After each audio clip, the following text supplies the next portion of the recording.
কৃষ্ণ চৈতন্য প্রভু নিত্যানন্দ শ্রী অদ্বৈত গদাধর শিবাসাদি গৌর ভক্তবৃন্দ।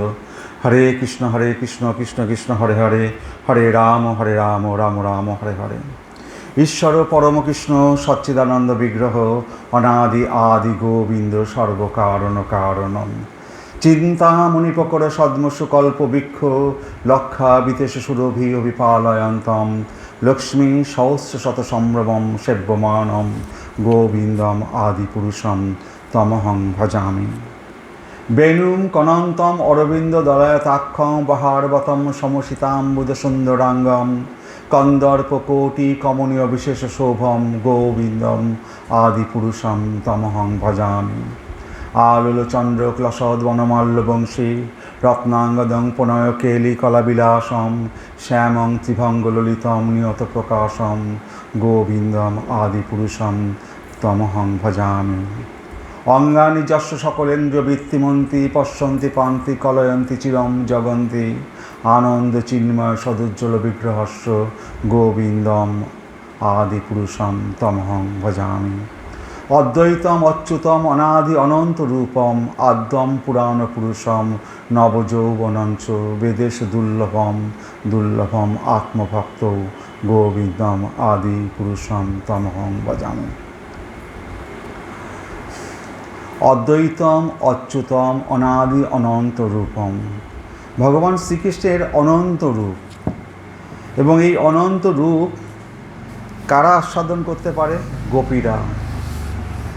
তাদের যে গোপীদের যে কটাক্ষ নেত্র, সেই নেত্র সবসময় গোবিন্দের পানে চেয়ে থাকে, এবং এই কটাক্ষ নেত্রের দ্বারা তারা গোবিন্দকে পান করে, চোখ দিয়ে পান করে গোবিন্দের রূপ ঐশ্বর্য। তো আমাদের বহু পূর্বেই আমাদের প্রাচীন ঋষিগণ জ্যোতির্বিজ্ঞান ও আধ্যাত্মিক অবস্থায় উন্নত হয়েছিল। আমাদের যে বেদ, এই বেদ কত লক্ষ বছর আগে এটা রচিত হয়েছে, এবং ভগবানের নিঃশ্বাস থেকে এই বেদ প্রকাশ পেয়েছে। বেদ কোনো ঋষির লেখা নয়, বেদ ভগবানের নিঃশ্বাস থেকে প্রকাশিত হয়েছে বেদ। এবং এই বেদকে মানুষের এই কলিযুগে মানুষ পড়তে পারবে না বলে আমাদের ব্যাসদেব বেদকে 4 ভাগে ভাগ করেছিলেন। ঋক, সাম, মানে যজুর্বেদ, অথর্ববেদ 4 ভাগে ভাগ করেছিল মানুষ যাতে পড়তে পারে। কিন্তু বেদও আপনার ব্রাহ্মণ ছাড়া এই বেদ সকলের পক্ষে পড়া সম্ভব নয়। সেই কারণে বা তাদের অধিকার দেওয়া হয়নি, বেদ ব্রাহ্মণেরাই একমাত্র বেদ পড়তে পারে। তো সেই কারণে বেদ যেহেতু পড়তে পারবে না সাধারণ লোক, সেই কারণে ব্যাসদেব মহাভারত রচনা করলেন। মহাভারতে আমরা জানি কুরুক্ষেত্র যুদ্ধ মহাভারত রচনা হয়েছিল, এবং 18টা পুরাণ রচনা করলেন, যাতে মানুষ বেদ পড়তে না পারুক, এই গ্রন্থগুলো পড়ার মাধ্যমে আস্তে আস্তে তারা ভগবান শ্রীকৃষ্ণকে একদিন জানার সৌভাগ্য পায়। কিন্তু বেদে যে যাগযজ্ঞ ছিল, সেই যাগযজ্ঞের প্রতি, যাগযজ্ঞে কী ছিল, প্রথমে ব্যাসদেব কী করেছিলেন, যে প্রথমে তাদেরকে এই ধর্মের প্রতি আকর্ষণ করার জন্য যাগযজ্ঞের অনুষ্ঠান করতে বলেন। এই যাগযজ্ঞের ফলে কী হচ্ছে, তাদের যদি সন্তান না হয়, যজ্ঞ করলে পরে তাদের সন্তান ধারণ হবে। যদি ফসল না হয়, যাগযজ্ঞ করলে পরে ফসল ভালো হবে। যদি যুদ্ধ করতে যায়, তাহলে পরে সেই অশ্বমেধ যজ্ঞ করবে। এই যাগযজ্ঞের প্রথা করলো যে ভবিষ্যতে মানুষ একদিন এই যে আমাদের যে ভোগের থেকে নিবৃত্ত হয়ে ভগবানের দিকে ধাবিত হবে একদিন। কিন্তু বাস্তবে তা ঘটলো না। বাস্তবে তারা মানুষ আরও ভোগের দিকেই চলে গেল। আমরা তো জন্মাবার পরে এই জগৎটা হচ্ছে মায়াদেবীর জগৎ, মহামায়ার জগৎ, মা দুর্গার জগৎ, এই জগৎ। তো এই জগতে যাহামাত্র আমরা জন্মগ্রহণ করেছি, এই মায়ার জগতে আমরা সবসময় মা দুর্গার হাতে যে 3টে ত্রিশূল থাকে না, 3টে ফলা থাকে, তিতাপ জ্বালায়, আধ্যাত্মিক, আদিদৈবিক, আদিভৌতিক তিতাপ জ্বালায় আমরা সবসময় জারিত হচ্ছি। যদি আমরা কৃষ্ণ নাম করি, তাহলে পরে এই জগতে, মায়ার জগৎ থেকে আমরা নিস্তার পেতে পারি। কিন্তু বাস্তবে সেটা খুবই হয়ে উঠল না, হয়নি। পরে ব্যাসদেব যখন দেখলেন যে আমি যে এত পুরাণ রচনা করলাম, তার দ্বারা তো আমি নিজেই ভগবানকে সেইভাবে সান্নিধ্য লাভ করতে পারছি না, তখন নারদমুনির কৃপায় তিনি শ্রীমদ্ ভাগবতম রচনা করেছিলেন। হরে কৃষ্ণ। তো আজকে আমার বিষয়টা অন্য ধরনের। বহু পূর্বেই আমার তাহলে দেখা যাচ্ছে, বহু পূর্বে আমাদের প্রাচীন ঋষিগণ জ্যোতির্বিজ্ঞান ও আধ্যাত্মিক অবস্থায় উত্তীর্ণ হয়েছিল। বেদের 33 দেবতা, কখনো বলে না 33 কোটি দেবতা, কিন্তু বেদের যে 33 দেবতা কাল্পনিক নয়। ব্রহ্মাণ্ডের আশ্রয়ভূত জ্যোতিষ্ক লোকই বৈদিক দেবতা এবং দানবের দিব্যলোক। এই যে আমরা আকাশে যে লক্ষ লক্ষ তারামণ্ডল দেখছি, এই তারামণ্ডলের মধ্যে কিছু কিছু শুভ তারা আছে। সেই তারাগুলো যেগুলো শুভ তারা, সেইগুলোকে আমরা দেবতার নাম দিই। কোনো কোনো তারা দেখতে গণেশের মতো, কোনোটা তারা কার্তিকের মতো। এই সমস্ত শুভ শুভ তারাগুলো আছে, তারা দেবতা। এবং এই যে আকাশে যে দিব্য আকাশ, লক্ষ লক্ষ তারামণ্ডল, এর মধ্যেই দেবতারা বাস করছে, অসুরেরা বাস করছে।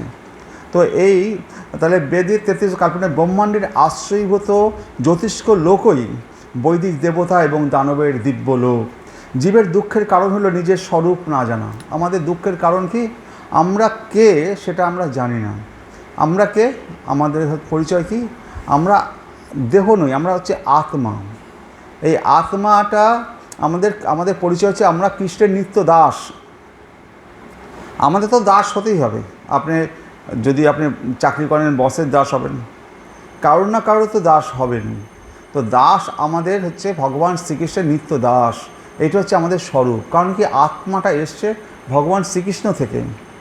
তো আমি আবার শ্রীকৃষ্ণের কাছে যে ফিরে যেতে চাই, তাহলে আমাকে শ্রীকৃষ্ণকেই ডাকতে হবে। তো আত্মার স্বরূপ হচ্ছে ভগবান শ্রীকৃষ্ণের নিত্য দাস। এবার এই নিত্য দাস যদি আমি নিজেকে উপলব্ধি করতে পারি যে আমি দেহ নই, আমি আমার যে আত্মাটা আছে সেই আত্মাই আমি। সেই আত্মার আয়তন চুলের অগ্রভাগকে সহস্র গুণ, 10,000 ভাগের 1 ভাগ হচ্ছে আমার এই আত্মা। তো এই আত্মাটাই শরীর নামক এই দেহতে ছড়িয়ে রয়েছে।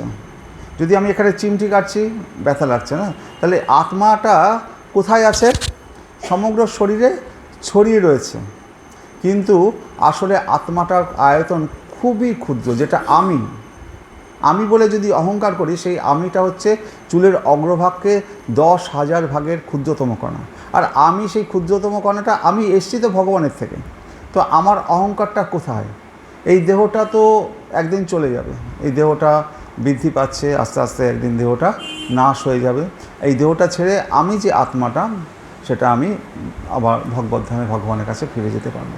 তো ভগবানের কাছে ফিরে যেতে গেলে পরে আমাদেরকে, আমি যেখান থেকে এসছি, শ্রীকৃষ্ণের কাছ থেকে আমার যেহেতু আত্মা এসছে, তো তার সাথেই আমি মিলিত হতে পারবো।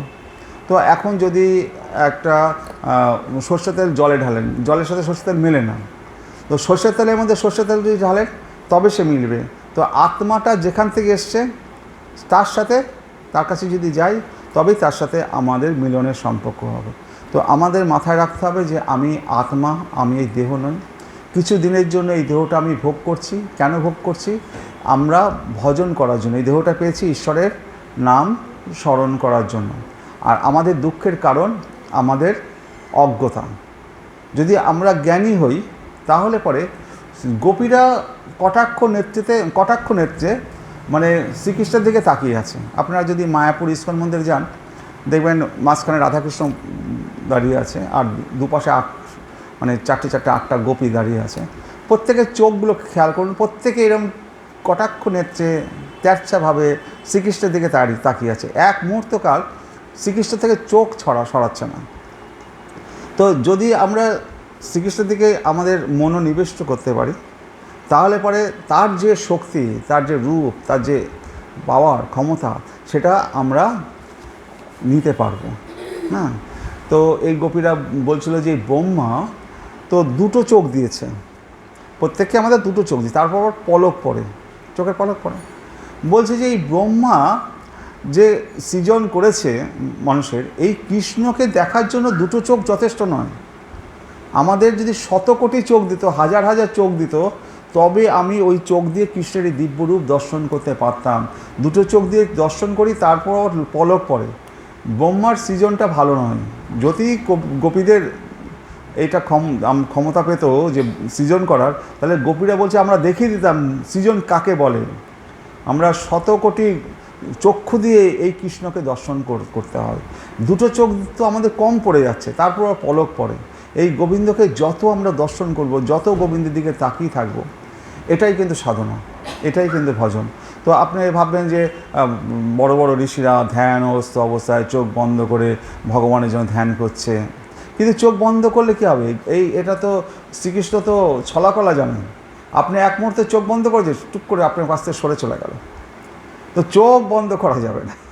গোপীরা ঘুমাতেন না পর্যন্ত, যে এই গোবিন্দকে দর্শন করা যায়, তারা স্বপ্ন দেখা, ঘুমানো, কান্নাকাটি করে চোখের জলে চোখটা বন্ধ হয়ে যাবে, চোখের জলে ঝাপসা হয়ে যায় না, তো চোখের জল পড়লে ঝাপসা হয়ে যাবে, গোবিন্দকে ভালোভাবে দেখতে পাবো না, সে কান্নাটা পর্যন্ত করতে ওরা চাইতো না, ঘুমাতে পর্যন্ত চাইতো না, যাতে গোবিন্দকে দর্শন, যে গোবিন্দর চোখ দিক থেকে এক মুহূর্তকাল যেন চোখটা না সরে।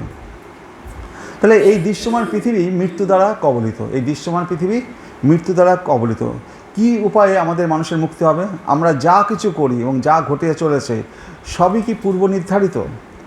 তো এখানে এখন হচ্ছে যেটা ঋষি বাক্য, ঋষিরা কীভাবে বেদটা লিখেছে, ঋষিরা তো অ্যাকচুয়ালি বেদ তো ভগবানের নিঃশ্বাস থেকে হচ্ছে। বেদ হচ্ছে এমন জিনিস, মানে একটা পর্দায় একটা স্ক্রিনে ছবি উঠছে, লেখাগুলো যদি ছবিতে ওঠে পর্দায়, সেগুলো দেখে দেখে লেখে। পর্দার স্ক্রিনে যদি লেখাগুলো চোখের সামনে ভেসে ওঠে, তখন কি সে লিখছে? কি সে দেখে দেখে তো লিখছে। তো ঋষিরা হচ্ছে মন্ত্রদ্রষ্টা, এরা হচ্ছে সেইগুলো দেখতে পেত। এটা হচ্ছে সবচেয়ে ঋষিদের বড়, তারা হচ্ছে মন্ত্রদ্রষ্টা। আমার অমৃতের সন্ধানে অনুসন্ধিৎসু আর্য ঋষিগণ শীঘ্রই বেদার্থ চিন্তনে নিমগ্ন হইয়া স্থির করিলেন যে নাম রূপাত্মক দৃশ্য প্রপঞ্চের অতীত যে নিত্য বস্তু জ্ঞান নিত্য বস্তু হচ্ছে জ্ঞান যোগে তাহাকেই আমাদের জানতে হবে। এই নিত্য বস্তুটা কি? বস্তু কাকে বলে? বস্তু হচ্ছে যে অতীতে ছিল, বর্তমানে আছে, ভবিষ্যতেও থাকবে অনন্তকাল ধরে। এই নিত্য বস্তু হচ্ছে শ্রীকৃষ্ণ। যদি বস্তু বলা হয়, আসল বস্তু হচ্ছে শ্রীকৃষ্ণ, নিত্য বস্তু হচ্ছে শ্রীকৃষ্ণ। এই নিত্য বস্তুকে আমরা কিভাবে জানবো? জ্ঞানের সাহায্যে। তো একমাত্র এই দৃশ্য প্রপঞ্চের অতীত যে নিত্যবস্তু জ্ঞান যোগে তাহাকেই জানিতে হইবে, তাহাই পরম তত্ত্ব, তাহাই ব্রহ্ম। আর এই তাহাই ব্রহ্ম বলা হলো। এবার এই নিত্যবস্তু যদি ব্রহ্ম তো বটেই, ব্রহ্ম কি? ব্রহ্ম হচ্ছে নিরাকার, তার কোনো আকার নেই। তো আমরা ব্রহ্মকে কি করে পুজো করব যদি কোনো কিছু আকার না থাকে? তখন ব্রহ্মই সচ্চিদানন্দ বিগ্রহ এই শ্রীকৃষ্ণ রূপে আমাদের সামনে এসে ধরা দিলেন। তাহলে এই শ্রীকৃষ্ণকে আমরা, সেই ব্রহ্ম যখন শ্রীকৃষ্ণ রূপে ধরা দিলেন, তখন আমরা সেই শ্রীকৃষ্ণের গলায় মালা পরাতে পারছি, তার দাস হয়ে তার সেবা করতে পারছি। মা বাবারা তাকে বাৎসল্য জ্ঞানে তাকে সেবা করতে পারছে। মা বাবারা কখনো কখনো মা যশোদা তাকে দড়ি দিয়ে বাঁধছে, লাঠি দিয়ে তাড়া করছে। তাহলে স্বয়ং ব্রহ্মকে তো যদি নিরাকার হতো, তাকে তো দড়ি দিয়ে বাঁধা যেত না, তাকে তো ছোঁয়া যেত না। কিন্তু ব্রহ্ম যখন সচ্চিদানন্দ বিগ্রহ শ্রীকৃষ্ণ রূপে আমাদের কাছে এসে ধরা দিলেন, তখন তার সাথে গোপীরা প্রেম নিবেদন করতে পারছেন, সখারা তার সাথে খেলা করতে পারছেন। তাহলে সেই ব্রহ্ম যখন রূপ ধারণ করে আমাদের কাছে আসলেন, তাকে আমরা সেবা পুজো সমস্ত কিছু করার সৌভাগ্য পেয়েছি এই শ্রীকৃষ্ণকে। কিন্তু যদি ব্রহ্ম নিরাকার হতো, তাকে আমরা এই সেবা পুজো করার সৌভাগ্যটা পেতাম না। এটা ভগবান বিশেষ কৃপা করে এই যে শ্রীকৃষ্ণ, এই গোবিন্দের রূপ দ্বিভুজ মুরুদাই শ্যামসুন্দর শ্রীকৃষ্ণ এবং রাধারানীকে সঙ্গে করে যে আমাদের সামনে দাঁড়িয়ে আছে, সেটা আমাদের কৃপা করার জন্য। তিনি যে প্রেম করেছেন, বৃন্দাবনে গোপীদের সাথে লীলা করেছেন, সবই আমাদের জন্য। তিনি তো নিত্যবস্তু এবং তিনি আত্মাকাম, তার কোনো কিছু দরকার নেই।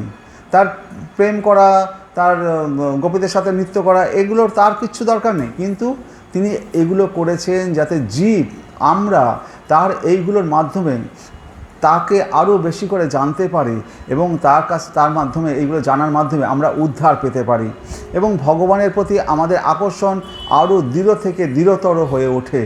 এই দৃঢ়তাই হচ্ছে আমাদের ভগবানের প্রতি যে আকর্ষণটা যদি দৃঢ় হয়। আপনার কি আছে যে সিনেমা দেখতে ভালোবাসে, সেখানে কেউ মারামারি সিনেমা দেখতে ভালোবাসে, কেউ প্রেমের সিনেমা দেখতে ভালোবাসে।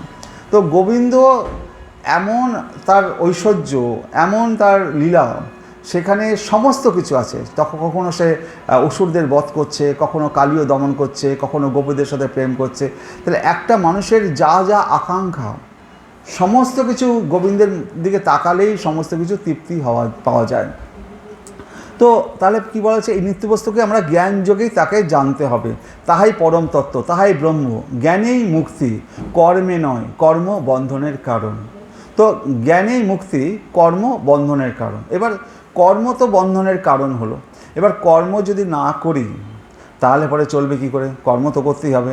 আমরা এক মুহূর্তকালও কর্ম না করে থাকতে পারি না। যদি ঘুমাই তখনও আমাদের নিঃশ্বাস প্রশ্বাসটা চলে, তখনও স্বপ্ন দেখি। তো কর্ম ছাড়া আমরা কিছু করতেই পারি না। কিন্তু কর্মটা হচ্ছে বন্ধনের কারণ। সেই কর্ম থেকে আমরা নিস্তার পাবো কী করে? যদি আমরা সেই কর্মটাকে ভগবানের নিবেদিত করে করি। আমি ভগবানের জন্য বাজার করে নিয়ে আসলাম, বাড়ির বাজার করছে, কিন্তু ভগবানের জন্য বাজার করেছি, সেখান থেকে আমি কিছুটা ভোগ রান্না করে ভগবানকে নিবেদন করব। তাহলে সেই বাজার করা, আমি অর্থ ইনকাম করছি, ভগবানের জন্য সেই অর্থটাকে ভগবানের সদুপায় লাগানো, এটাকে বলে হচ্ছে যুক্ত বৈরাগ্য। যুক্ত বৈরাগ্য, আমি সব করব কিন্তু ভগবানকে, মানে রামকৃষ্ণ বলতেন না, বুড়ি ছুঁয়ে খেলিস। তো এই বুড়ি ছুঁয়ে খেলা, তাহলে পরে আমি আউট হব না। হ্যাঁ, আমাদের বুড়ি ছুঁয়ে খেলতে হবে। আমি যা কিছু, কুরুক্ষেত্রের যুদ্ধে অর্জুন বলছে যুদ্ধ করব না, কৃষ্ণ বললো যে তোমাকে যুদ্ধ করতে হবে, কর্ম তোমায় করতে হবে, তুমি ক্ষত্রিয়, তুমি যদি বলো এখন আমি সাধু হয়ে যাব, আমি ভিক্ষা করে খাবো, আমি যুদ্ধ করব না, আমি এত লোককে মারতে পারবো না, তা হচ্ছে তোমার কর্ম তোমায় করতে হবে। কিন্তু কেন করবে? আমি ভগবান চেয়েছি বলে, আমার জন্য তুমি এই কর্মটা করছো, তুমি নিজের জন্য কর্মটা করছো না। অর্জুনকে যখন বলল, তখন বলল যে, তখন অর্জুন ভগবানকে গুরু হিসাবে মেনে নিল এবং বলল যে, হে শ্রীকৃষ্ণ ভগবান, গুরুদেব ভগবান, আমি আপনি যা বলবেন আমি এখন তাই করব। এবং অর্জুন উঠে দাঁড়ালো এবং কুরুক্ষেত্রের যুদ্ধে সে যুদ্ধ করতে সে রাজি হলো। তো আমরা যদি যা কিছু করব, যদি কৃষ্ণের তৃপ্তি সাধনের জন্য হয়, তাহলে পরে কোনো দোষ নেই। যুধিষ্ঠির সে মিথ্যা কথা বলবে না। ভগবান আর একটা বড় গুণ, যদি কারো কোনো অহংকার থাকে, সে অহংকারের দর্প চূর্ণ করে তবে ছাড়বে। বলে ভগবান কি করে বুঝতে পারে যে কার অহংকার কী আছে? যুধিষ্ঠিরের কোনো অহংকার তো ছিল না, তবুও তিনি কোনোদিন মিথ্যা কথা বলতেন না। সেই যুধিষ্ঠিরকে মিথ্যা কথা বলিয়ে ছাড়লেন। অশ্বত্থামা হত ইতি গজ। কেন বললেন? যে ভগবান চাইছেন তুমি এটা বলো, এটা তোমার জন্য বলছো না, এটা তুমি আমার জন্য বলছো। ভগবান চাইছেন, ভগবানের জন্য তোমাকে মিথ্যা কথা বলতে হবে, তাহলে পরে সেই মিথ্যা কথাটাও সত্যি হয়ে যাবে, সেটাতে কোনো দোষ থাকবে না। তো আমাদের যা কিছু করব, ভগবান কি চান, ভগবান যেটা চান সেটাই ধর্ম, ভগবান যেটা চান না সেটা ধর্ম নয়। এটা মাথায় রাখতে হবে। আমরা নিরামিষাশী হব, কারণ ভগবান নিরামিষাশী। ভগবান ফলমূল, দুধ, ঘি, মাখন এগুলো কি খারাপ খেতে? ভগবান এইগুলো খেতে ভালোবাসেন, আমরা এইগুলো নিরামিষাশী। ভগবান যেটা ভালোবাসেন সেইটা আমরা খাবো, সেটাই ধর্ম। ভগবান যেটা ভালোবাসেন না সেটা আমরা করব না, সেটা হচ্ছে অধর্ম। ভগবান বলেনি যে তোমরা রাস্তার রকে বসে বসে মানে অন্যের বাড়ির বদনাম বয়ে বেড়ো, ঝগড়া করো, মানে গল্প করো, উল্টো পাল্টা, একেবারে ও সব কিছু। ভগবান চায় যে ভগবানকে যেন আমরা সবসময় ডাকি, ভগবানের সেবা পুজো করি, মন্দিরে আসি, ভগবানের সেবা পুজোর সাথে যুক্ত থাকি, ভক্তের সঙ্গে থাকি। ভগবান যেটা চায় সেটাই ধর্ম, ভগবান যেটা চান না সেটা ধর্ম নয়। তাহলে কর্ম বন্ধনের কারণ, সেই বন্ধনটা কিভাবে আমরা কাটাবো, তার জন্য এই যুক্ত বৈরাগ্য। আমরা কর্ম করব, ভোগও করব। ভোগটা কিভাবে করব? ভগবানকে নিবেদন করব। একটার জায়গায় 10টা রসগোল্লা খেতে ইচ্ছে হয়েছে, ভগবানকে 2টো রসগোল্লা দিই, 2টো রসগোল্লা ওই হাঁড়ির মধ্যে দিয়ে দিলাম, প্রসাদটা পুরো হাঁড়িটায় রসগোল্লা ভোগের প্রসাদ হয়ে গেল। এবার যত খুশি খাও। তোমার যদি ভোগ করার ইচ্ছা হয়, ভগবানকে নিবেদন করে যত খুশি ভোগ করো। ভোগ করতে তো বারণ করছে না ভগবানের প্রসাদটা নিলে কী হচ্ছে, সমস্ত এই মায়ের জগতে যা কিছু খাবার আছে, ফল মূল সবজি, সমস্ত কিছু এই মানে সত্য রজ তমগুণের দ্বারা যুক্ত থাকছে। যামাত্র ভগবানকে নিবেদন করছি, ভগবান যামাত্র তার উপরে চোখের পলকটা ফেলছে, তার সাথে সাথে সেই ওটা ওই ভোগটা ভগবানের প্রসাদে পরিণত হচ্ছে। তার মধ্যে সত্য রজ তম 3টে গুণ আর থাকছে না। তখন ওই শুদ্ধ সত্যাত্মক প্রসাদ যখন আমরা গ্রহণ করব, দিনের পর দিন সেই প্রসাদ যখন গ্রহণ করব, আমাদের মধ্যে থেকে সমস্ত পাপ দূরীভূত হয়ে যাবে। এবং সমস্ত পাপ যখন দূরীভূত হয়ে যাবে, তখন ভগবান আমাদের সাথে নিজেরাই বুঝতে পারবেন ভগবান আমাদের সাথে কীভাবে চলছেন, ভগবান কীভাবে আমাদের কথা শুনছেন বা আমাদের কথা বুঝছেন বা বলছেন, নিজের থেকে উপলব্ধি আসবে। কোনো কিছু হয়তো আপনি ভাবছেন যে এটা হচ্ছে না, দেখা গেল ভগবান ওটা করিয়ে দিল। তখন বলে, আরে কীভাবে হয়ে গেল এটা, হ্যাঁ আমি তো এটা এই ভগবানের কৃপা, কীভাবে হচ্ছে, ভগবান যে কীভাবে কৃপা করছে, তখন আপনার ভগবানের প্রতি ভক্তি আসবে। তো আপনাকে যদি বলি হরে কৃষ্ণ কৃষ্ণ কৃষ্ণ হরে হরে, হরে রাম রাম রাম হরে হরে, এই মালা জপ করুন সারাদিন ধরে যত ভজন করেন, এবার আপনি বলবেন করে কী হবে, হ্যাঁ নানা রকম। এবার যদি জপ করা শুরু করেন, যখন আপনি তার থেকে রেজাল্ট পাবেন, ফল পাবেন, তবেই তো করবেন। আজকের যুগে কেউ স্বার্থ ছাড়া কিছু করে না। তো ভগবানকে বিনা স্বার্থে ভালোবেসে দেখুন, ও আপনাকে বেশি করে জানে যে এ আমার সন্তান। যখন আপনি জন্মগ্রহণ করেছেন, তখন মায়ের বুকে দুধটা ও পাঠিয়েছে। এই বাচ্চাটাকে আমি পৃথিবীতে পাঠালাম কি খাবে, ওর চিন্তা আপনার থেকে ওর চিন্তা বেশি। এই বাচ্চাটাকে আমি পৃথিবীতে পাঠাচ্ছি, ও কি খাবে, তো মায়ের বুকে দুধ পর্যন্ত ভগবান দিয়ে রেখেছে। তো আজকে ভগবানের কৃপাটা বুঝুন। আসার সময় যখন ভগবান আমার প্রতি কৃপা করেছে, যাবার সময় সে আমাকে কৃপা করবে। একেবারে এর থেকে নিশ্চিত থাকুন। শুধু একটা কাজ করতে হবে, আমাকে উনি পাঠিয়েছেন আমাকে যেটা করার জন্য। হয়তো আমি অনেক বছর আমি সেটা করিনি, এখন যখন জ্ঞান হয়েছে আমি যতটা পারবো হরে কৃষ্ণ কৃষ্ণ কৃষ্ণ হরে হরে, হরে রাম রাম রাম হরে হরে জপ করার চেষ্টা করব। মন্দিরে এসে ভগবানের দর্শন করব, ভগবানের পুজো আরতির সাথে যুক্ত থাকব। যদি এটা আমরা করতে পারি, শেষ সময় দেখবেন ভগবান ঠিক আপনাকে দেখছে। যখন ও জন্মাবার সময় দুধ পাঠাতে পারে, নেওয়ার সময়ও ও অনেক বড় আপনার জন্য সে বসে থাকবে, কি করে হাত ধরে আপনাকে সেই জায়গায় নিয়ে চলে যাবে। তো আমরা এই কর্মবন্ধনের ফলে আমরা এই পৃথিবীতে বারবার জন্মমৃত্যু চক্রে আবর্তিত হচ্ছি। তো যদি স্বর্গাদি লাভ, মানে কর্মবন্ধনের কারণ উহাতে যদি স্বর্গাদি লাভ হইতে পারে, কিন্তু স্বর্গ মোক্ষ নয়। আমরা কর্মের দ্বারা এখন পুণ্য কর্ম করলাম, বহু লোককে ধন দান ঐশ্বর্য দান করলাম, বহু লোককে খাওয়ালাম, ভোগ বাটোয়ারা করলাম, তাহলে আমরা পুণ্য কর্ম করলাম, স্বর্গে গেলাম। তো স্বর্গ আমাদের মোক্ষ নয়, কারণ স্বর্গতে আমরা গেলাম। আপনি হয়তো কাশ্মীরে গেলেন, আপনার টাকা শেষ হয়ে গেল, কি হবে? আবার এখানে ফিরে আসতে হবে, আবার উপার্জন করতে হবে, আবার কাশ্মীরে যেতে হবে। তো আমাদের সেই রকম স্বর্গ আমাদের মোক্ষ নয়। স্বর্গে গেলে পরে আমাদের পুণ্যের জন্য আমরা অনেক ভোগ করব, ওখানে রাজ ঐশ্বর্য ভোগ করব, যা চাইবো তাই খাবো দাবো, ফুর্তি করব, আর স্বর্গে এই সমস্ত আছে। কিন্তু ওই স্বর্গে ফুর্তিটা করতে গিয়ে আমাদের তো পুণ্য শেষ যখন হয়ে যাবে, তখন আবার পৃথিবীতে আসতে হবে। তাহলে পরে স্বর্গটা আমাদের মোক্ষ নয় যে আমরা মৃত্যুর পরে স্বর্গে যেতে চাই। আমাদের মোক্ষ কি? আমরা কৃষ্ণের দাসানুদাস হতে চাই। আমরা কৃষ্ণের সাথে, আমাদের আত্মা তো অমর, আত্মার কোনো মৃত্যু নেই, আত্মা অমর, অব্যয়, অক্ষয়। তাহলে আত্মা আমরা কি চাইবো? ভগবানের নিত্য দাস হওয়ার, যাতে ভগবান প্রতিদিন রাসলীলা করছেন, সেখানে যদি আমি গোপীদের দাসনাদাস হতে পারি, তাহলে ভগবানের সেবা পূজায় ওখানে এত আনন্দ, সে এই মোক্ষ লাভ, মুক্তি লাভ, এই সমস্ত কিছু থেকে ওটা অনেক কোটি গুণ আনন্দের জায়গা সেখানে। সেটা ছেড়ে কেউ বাতাসা খাবে, হ্যাঁ নকুলদানা খাবে, সে নকুলদানার দিকে তখন আর তাকাবেই না, যদি রাজ ঐশ্বর্য সে পায়। হ্যাঁ, তো আমাদের সমস্ত কিছুর মূলে হচ্ছে, আমরা যদি কিছু পরিত্যাগ করতে চাই, আমরা চাইব কি এর থেকে ভালো জিনিসটা যদি পাই তাহলে এটা আমি ছাড়ব।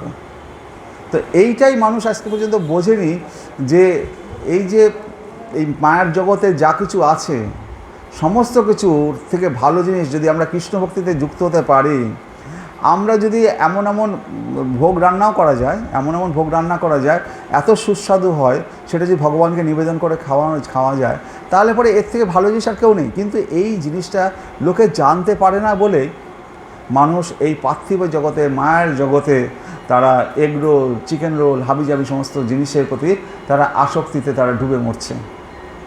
যদি পার্থিব ভালো খাবার তারা, ভগবানের ভালো প্রসাদ, ভালো খাবার যদি তারা সকাল বিকাল পেত, হ্যাঁ, যে কারণে ইসকনে দেখবেন যখন নতুন সব ভক্তরা যুক্ত হয়, যারা নতুন ছেলেপেলে যুক্ত হয়, তাদেরকে প্রথমে দেবে রান্নার কাজ করতে, কুকিং ডিপার্টমেন্টে। তো ওখানে ভালো মন্দ সব খাবার তৈরি হচ্ছে, যত পারো খাও। খেতে খেতে 1-2 বছর খাওয়ার পরে সে তখন বলবে আর খেতে ইচ্ছে করবে না, তখন সে আস্তে আস্তে এবার বড় ভক্ত হয়ে উঠবে। তো প্রথমে তাদের খাওয়ার তো লোভ আছে না, তো ওখানে ভালো মন্দ সবসময় রান্না হচ্ছে। কেউ বাইরে বড় বড় মারোয়াড়িরা আসে, তাদের নানা রকম ফরমাইশ আছে, এত এত ভালো ভালো রান্না করে দাও, আর ওদের রান্নার ডিপার্টমেন্টে রেখেছে। আর যারা রান্নার ডিপার্টমেন্টে কাজ করবে তারা তো ভালো মন্দ খাবার তাদের জন্য থাকবে একটু, হ্যাঁ। তো ওই ভালো মন্দ যখন খাবে 1-2 বছর খুব করে ভালো মন্দ খেয়ে নেবে, ওরা জানে এরা খেয়ে নি যত বড়, খাওয়ার পরে তখন বলবে যে না এবার আর। তো আসলে আমরা ভগবানের প্রসাদটা আমরা পাইনি বলে, ভগবানের স্বাদটা আমরা পাইনি বলে আমরা এই সমস্ত মায়ের জগতের দিকে লাফালাফি করছি। তো ভগবানের প্রসাদ যদি আমরা পেতে পারতাম সেইভাবে ভালো মন্দ, তাহলে পরে আর এই মায়ের দিকে লোকে থাকতো না। তাহলে স্বর্গাদি লাভ হইতে পারে, কিন্তু স্বর্গ মোক্ষ নয়। পক্ষীর গতি যেমন 2 পক্ষের যোগে হইয়া থাকে, সেইরূপ জ্ঞান ও কর্ম দ্বারা বন্ধন হয়, একথা সর্বসম্মত। এবার পাখি যখন ওড়ে, 2টো পাখা, জ্ঞান এবং কর্ম, দুটোর দ্বারাতেই পাখি আকাশে ওড়ে বটে, কিন্তু এই জ্ঞান ও কর্ম দ্বারা একথা মানে বন্ধন হয়, একথা সর্বসম্মত। ফলাশক্তি বর্জন করিয়া কর্ম করিলে বন্ধন হয় না। জ্ঞান এবং কর্মের দ্বারা বন্ধন হয়, তার দ্বারাও বন্ধন হতে পারে, কিন্তু ফলাশক্তি বর্জন করে। বলছে অবলিষ্ঠিতা শূন্যম, কোনো রকম অভিলাষ থাকবে না। ভগবানের কাছে আমি কিছু চাইবো না, তো ভগবানের কাছে চাইবো না, তো সবাই ভাবছে ভগবানের কাছে আসে, এসে বলে ধন দাও, দৌলত দাও, ঐশ্বর্য দাও, আমার এটা করে দাও, ওটা করে দাও, বলে তো ভগবানের কাছে। তো ভগবান তো অন্তর্যামী, আপনার দুঃখ কষ্টটা ও বেশি জানে না, আপনি বেশি জানেন। ভগবান অন্তর্যামী, আপনার বাচ্চাটার কখন কোন দুধটা রাখবে, কখন ওষুধটা লাগবে, সেটা মা বেশি জানে না, বাচ্চাটা বেশি জানে। মা জানে তার ছেলেকে কখন কোনটা দিতে হবে, নইলে ওটা যদি ক্যাডবেরি যদি বেশি খায় ওর অসুখ করবে, মা কী করবে, ওটা সেটা দেবে না। তো ভগবান জানে তার সন্তানকে কখন কোনটা দিতে হবে। তো সেই কারণে আমরা যদি ফলাশক্তি, আমরা যদি আকাঙ্ক্ষা না করি, হে ভগবান আমি তোমাকে ভালোবাসি, তোমাকে দেখতে আমার খুব ভালো লাগে। গোপীরা কী করতেন, গোপীরা ভগবানকে না দেখে এক মুহূর্তকাল থাকতে পারছেন না। তারা বাড়িতে যখন রান্না বান্না করছে, কানটা পড়ে আছে ওই বৃন্দাবনের মাঠে কৃষ্ণের বাঁশিটা শোনার জন্য, কখন গোবিন্দর বাঁশিটা বেজে উঠবে আর গোবিন্দ তার গোষ্ঠলীলার সাঙ্গ করে ঘরে ফিরে আসবে। তারা রান্নাবান্নাগুলো দ্রুত করছে, যে তাড়াতাড়ি, মানে যে রান্নাবান্না শেষ না হলে শাশুড়ি বকবে, আর রান্নাবান্না শেষ না হলে একটু সাজুগুজু করতে পারবে না, গোবিন্দ আসার আগে একটু সাজুগুজু করবে। তো সাজুগুজু করতে গিয়ে দেখা গেল অর্ধেকটা সেজেছে, অর্ধেকটা সাজেনি। আর গোবিন্দ আসছে যখন ওই ধুলো ধূসরিত মাঠের মধ্যে দিয়ে আসছে, অনেক গরুর বাছুর নিয়ে, তার সখাদের নিয়ে যখন আসছে, গরুর খুরের যে ধুলোটা ওড়ে, আকাশটা মেঘাচ্ছন্ন হয়ে গেছে ধুলোতে, তখন কোনো এক সখী গোপী দেখে নিয়েছে ওই তো ধুলো ধূসরিত অন্ধকার করে ছুটে আসছে আমাদের গোবিন্দ দূর থেকে। ওখানে গোবিন্দ তার রাখাল বালকদের নিয়ে ধেনু নিয়ে আসছে, শাঁখ বাজিয়ে দিল। সাথে সাথে যত গোপী আছে, কেউ সাজতে পুরো পেরেছে, কেউ পারেনি। হ্যাঁ, আমার চোখে আর কাজল দিতে হবে না রে, তুই ছাড়, দৌড়ে ছুটে যাচ্ছে একবার গোবিন্দকে দর্শন করবে বলে। এখানে কোনো অভিলাষ নেই যে আমি গোবিন্দর কাছে কিছু চাই।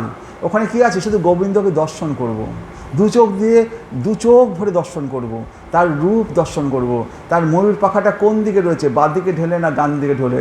হ্যাঁ, ও যখন গোবিন্দ সকালবেলা যায়, তখন ও ময়ূর পাখাটা যদি বাঁ দিকে করে রাখে, তখন বোঝা যায় ও আজকে গোবিন্দ বাঁ দিকের বনে যাবে, আমরা আজকে বাঁ দিকের বনে গিয়ে মিলিত হব। হ্যাঁ, আবার কখনো কানে হাত দিল গোবিন্দ বাঁ কানে, তাহলে বুঝতে হবে গোবিন্দ আজকে বাঁ দিকের বনে যাবে। কারণ গোবিন্দ তো সবার সামনে বলতে পারে না। হ্যাঁ, ওকেও তো অনেক নিয়ম, কারণ এই গোবিন্দের ভাষা গোপীরা ভালো করে শিক্ষা লাভ করেছে। তো গোপীদের ক্লাস নেয় বৃন্দাবনে, তার সেখানকার হেডমাস্টার আমাদের শ্রীকৃষ্ণ, গোপীরা বসে থাকে, তাদের ক্লাস নেয়। কী ক্লাস নেয়? বড়রা যদি বকাবকি করে, সেটা এক কান্দে শুনে না শোনার ভান করে কিভাবে পালিয়ে যেতে হয় সেটার ক্লাস নেয় গোবিন্দ। তাদেরকে শিক্ষা দেয়, দেখো বড়রা বকবে, তোমরা কি করবে, না শোনার ভান করে, এই তো বাবা আমি তো ছেলেটাকে দুধ দিতে যাচ্ছি, দাও দাও তোমার কথা পরে শুনবে না বড়দের কথা। হ্যাঁ, গোবিন্দের সাথে মিলিত হতে হবে। তারা কি করে ইয়ে করতে হবে, রাত্রিবেলায় গোবিন্দের সাথে মিলিত হতে যাবে। বর্ষার কাদামাখা মাঠ, তো বর্ষায় কাদামাখা মাঠের মধ্যে গিয়ে যদি স্লিপ করে পড়ে যায়, তো গোপীরা কি করে, বাড়িতে উঠোনে জল ঢেলে দেয়, জল ঢেলে কাদা করে তার মধ্যে হাঁটা প্র্যাকটিস করে, যে গোবিন্দের সাথে মিলিত হতে গিয়ে যদি কাদার মধ্যে পড়ে না যায়। আবার গোবিন্দের সাথে মিলিত হতে গিয়ে যদি পাততলায় কাঁটা ফোটে, তাহলে পরে সেই কাঁটা ফুটলে তো ব্যথা লাগবে, গোবিন্দের কাছে যেতে বিঘ্ন হতে পারে, কাঁটা বিছিয়ে দেয় কাদার মধ্যে, তার মধ্যে কাঁটার উপর পা ফেলে ফেলে কী করে অন্ধকারের মধ্যে যাবে, হ্যাঁ সেটা চেষ্টা করে। রাধারানীর চোখে চোখ বেঁধে হ্যাঁ হাঁটছে, কেন রাধারানী চোখ বেঁধে হাঁটছে, বলে অন্ধকার, কিছু দেখা যাচ্ছে না। যদি এরকম অন্ধকার রাত্রে গোবিন্দের বাঁশি শুনে সেদিকে যেতে যায় হয়, তো চোখে তো দেখতেই পাবো না। তো দিনের বেলায় রাধারানীর চোখ বেঁধে পা ফেলে ফেলে হাঁটছে কীভাবে গোবিন্দের কাছে যাওয়া যায়। আর এই সমস্ত শিক্ষার গুরুকে শ্রীকৃষ্ণ, তিনি আমাদের বৃন্দাবনে এই সমস্ত গোপীদেরকে এই শিক্ষা দেন, কিভাবে গোবিন্দের সাথে মিলিত হওয়া যায়, মিলিত হতে হয়, হ্যাঁ সেই শিক্ষা দেন। তো এই এক অপূর্ব লীলা ভগবান আমাদের সামনে রেখেছে। তাহলে ফলাশক্তি বর্জন করিয়া কর্ম করিলে বন্ধন হয় না। তাহলে আমরা কোনোরকম ফলাশক্তি মানে কোনোরকম ফল আকাঙ্ক্ষা করব না। দেখুন, কারোর ধন দৌলত ঐশ্বর্যর প্রতি আকাঙ্ক্ষা থাকতে পারে, যদি আপনি কৃষ্ণকে ভালোবাসেন, কৃষ্ণের আপনার সহস্র কোটি গোপীরা ভগবান শ্রীকৃষ্ণের পদসেবা করে বেড়াচ্ছে, নারায়ণের পদসেবা করে বেড়াচ্ছে। তো যদি শ্রীকৃষ্ণকে আপনি ভালোবাসেন, ওই লক্ষ্মী দেবীরা আপনাকে ধন দৌলত ঐশ্বর্য দেওয়ার জন্য দাঁড়িয়ে থাকবে, নে বাবা কত নিবি নেই, হ্যাঁ তুই গোবিন্দকে ডাকিস না, এই নে। তো গোবিন্দকে যদি ডাকি, ধন দৌলত আলাদা করে চাইতে হবে, তো ওটা তো আপনি আসবে। গোবিন্দকে যদি ডাকি, ওই মোক্ষ মুক্তি ওই সমস্ত কিছু চাইতে হবে, কিচ্ছু চাওয়ার দরকার নেই, হ্যাঁ কারণ তিনি তো অন্তর্যামী এবং তার সন্তান আমরা। তিনি আমাদের, যদি মা যেমন ছেলেকে ভালোবাসে, ছেলের কোনটা দরকার কি দরকার মা যেমন বেশি বোঝে, তো আমি মার কাছে চাইবো কেন, মা আমি ক্যাডবেরি খাবো, মা বলে এই ক্যাডবেরি খেলে তোর অসুখ করবে, হ্যাঁ তোকে ক্যাডবেরি দেওয়া যাবে না, হ্যাঁ ঠিক আছে খা, একটা খা, তার বেশি খাবি না কিন্তু।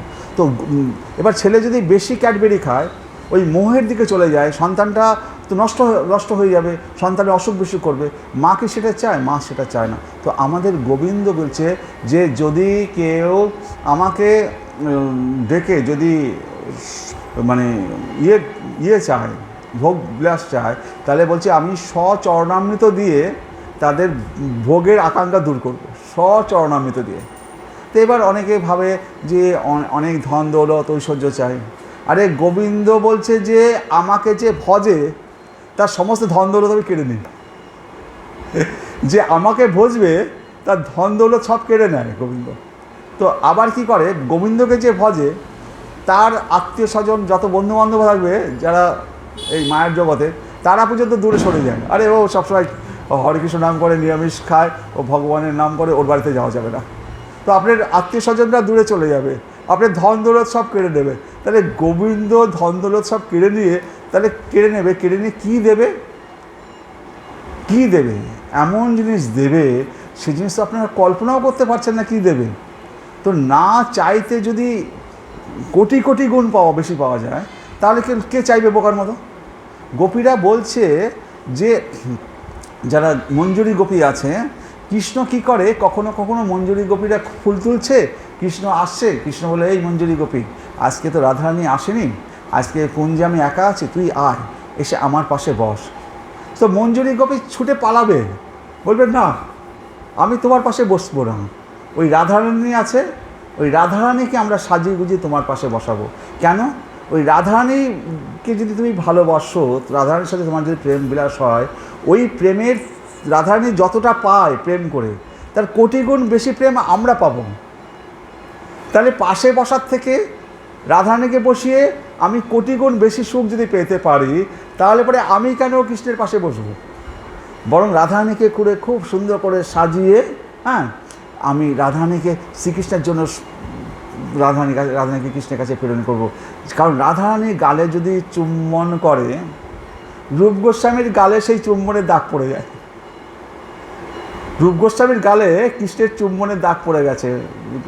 রঘুনাথ দাস গোস্বামী বলছে যে, হে গুরুদেব, আমি তোমাকে তো সতী বলে জানতাম বৃন্দাবনের, আজকে রাত্রে তোমার গালে যে চুম্বনের দাগ দেখছি, তুমি কি করেছো?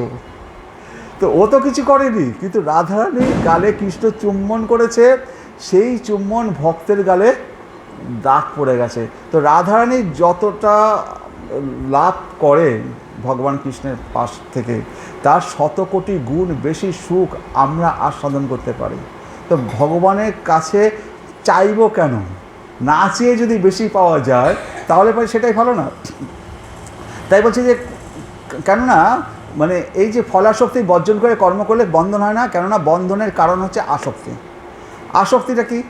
আসক্তি হচ্ছে কি, আমাদের এই যে জন্মমৃত্যুর চক্রে আমরা আবর্তিত হব মৃত্যুর সময়, আমাদের যদি আসক্তি থেকে যায়, আসক্তি হচ্ছে এই বাবা এই জন্মটা গেল, এত একটা বড় একটা ঘর পেলাম না, বড় একটা মার্সিডিজ গাড়িতেও চললাম না, হ্যাঁ, বড় ধন দৌলত, বড় বাড়ির একটা বউ হতে পারতাম, বেশ অনেক আনন্দ ফুর্তি করতাম, অনেক ভালো মন্দ খেতে পারতাম, জীবনটা কষ্টেই গেল। এই যে না পাওয়ার যে বাসনা, আসক্তি, এটা যদি মৃত্যুর আগে থেকে যায়, তাহলে পরে আবার পরের জন্ম আবার আসতে হবে। এই দেখুন না, সামান্য ব্যাপার, এক ক্রিকেটার সচিন তেন্ডুলকর, সৌরভ গাঙ্গুলি, হ্যাঁ, এরা 16 বছর 17 বছর বয়সে ইন্ডিয়ান টিমে চান্স পেয়ে গেছে, এবং চান্স পেয়ে সারা বিশ্বে তারা ক্রিকেট খেলে একরে। তার আগে হয়তো আগে কত জনম তারা ক্রিকেট খেলেছে আর আশা করেছে যে আমি একদিন বড় প্লেয়ার হব। কত যারা অতিক্রম করেছে, হ্যাঁ, তারা তখন হতে পারেনি। এবার এই জন্মে একবার 15 বছর বয়সে সেই ইন্ডিয়ান টিমে বিরাট বড় প্লেয়ার, তার এবার ওই ফলটা পাচ্ছে। কিন্তু আমরা ওই বড় প্লেয়ার হব, বড় খেলোয়াড় হব, বিরাট বড় করোড়পতি হব, ওই আকাঙ্ক্ষা আমাদের চাই না। আমরা কৃষ্ণের নিত্য দাস। এই সমস্ত প্লেয়ারগুলো বড় যারা দেখা যায়, অনেক বড় পণ্ডিত জ্ঞানী, ছোট বাচ্চা ছেলে কি অপূর্ব অল্প বয়সে বিরাট কিছু করে ফেলছে। তারা বহু জন্ম সেটা আকাঙ্ক্ষা করেছে, তাদের সেই আসক্তির দ্বারা তারা চেষ্টা করেছে, করার পরে এই জন্মে তারা বিরাট বড় ফল লাভ করছে। তো আমাদের এই সমস্ত কোনো আসক্তি দরকার নেই, আমরা কৃষ্ণ চাই। কৃষ্ণ ছাড়া আমরা কিচ্ছু চাই না আমাদের। কারণ কি, শেষ সময়ে উনি আমাদের হাত ধরে নিয়ে যাবেন, মুকুন্দ, তিনি মুক্তি প্রদাতা, আর কেউ নেই, কোনো দেবদেবী, কোনো কেউ আমাকে রক্ষা করবে না সেই সময়। শেষ সময় তিনি আমাদের মুক্তি প্রদান করবেন, তিনি আমাদের এই ভবলীলা অতিক্রম করে তিনি আমাদের কাছে নিয়ে যাবেন। তো আমরা যদি কৃষ্ণ ছাড়া আর কিছু না বুঝি, গোপীরা তাই করেছে, তারা কৃষ্ণ ছাড়া কিছু বোঝেনি। তাদের ধন দৌলত ঐশ্বর্য, তাদের সংসার, স্ত্রী পুত্র স্বামী সব কিছু পরিত্যাগ করে রাতের অন্ধকারে গোপীরা ছুটে যাচ্ছে শ্রীকৃষ্ণের কাছে। রাতের অন্ধকারে, ওই সময় আজ থেকে 5000 বছর আগে, সেই সময়ে কোনো মেয়ে যদি রাত্রিবেলায় বেরিয়ে যেত, তাকে তারপরের দিন তার শ্বশুরবাড়ির লোকেরা ঘরে ঢুকতে দেবে না। ওই যে বেরিয়ে গেছে, ওটাই তার শেষ যাওয়া। এই রকম গৃহশৃঙ্খল ভেদ করে তারা গোবিন্দর কাছে ছুটে গেছে। গোবিন্দ আবার কি করছে? গোবিন্দ আরও বড় মানে নটখট। ওরা এই গোপীরা যে এসছে, গোপীদেরকে পরীক্ষা করছে, তোমরা এই রাত্রিবেলায় কেন এসছো আমার কাছে? বাঁশি বাজিয়ে ডেকেছে, ললিতে বিশাখে। আজ 1 বছর ধরে তারা তপস্যা করছিল যে কবে গোবিন্দ আমাদের ডাকবে। গোবিন্দ সেই যখন বসনচুরি হয়, তখন গোবিন্দ কথা দিয়েছিল যে তোমাদেরকে শরৎ পূর্ণিমার কোনো এক রাতে তোমাদেরকে আপন করে নেব। তোমাদের তারা তো যে বসনচুরি আগে তারা যখন ব্রত করেছিল, হ্যাঁ, সেই কি কাত্যায়নী ব্রত করেছিল, যে গোবিন্দকে তারা পতি হিসাবে চায়। বসন চুরি করে তারপরে বসন চুরির দিন বসনগুলো ফিরিয়ে দিয়ে বলল যে তোমরা যে আমাকে যে পতি হিসাবে পেতে চাও, আমি তোমাদের মনোবাঞ্ছা পূর্ণ করব এবং তোমাদেরকে শরৎ পূর্ণিমার রাতে তোমাদেরকে আমি ডেকে নেব। তো তারা গোপীরা 1 বছর ধরে অপেক্ষা করছে কবে শ্রীকৃষ্ণ আমাদেরকে পতি হিসাবে ডাকবেন। আজকে সেই রাত্রিবেলায় মাঝ রাতে গোবিন্দ বাঁশি বাজিয়ে ডাকছে, এসো। 9টা 10 বাজে ডাকছে যে এসো, আবার নাম ধরে ডাকছে। আর সেই নাম সেই গোপী শুনতে পাচ্ছে, অন্য কোনো গোপী শুনতে পাচ্ছে না। আর সেই গোপী ভাবছে শুধু আমাকেই ডেকেছে। ও অন্যদিন যখন কৃষ্ণের কাছে যায় সব পাড়ার গোপীদেরকে ডেকে দেয়, এই চল দলিতে, এই বিশাখে চল, গোবিন্দ ডেকেছে। আজকে গোবিন্দ শুধু আমার নাম ধরে ডেকেছে।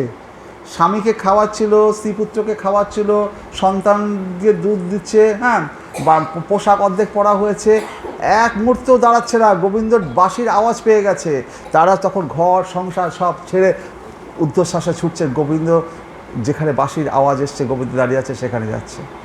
এই যে গৃহশৃঙ্খল ভেদ করে গোপীরা ছুটে যাচ্ছে, তো এটা তো চারটিখানির ব্যাপার নয়।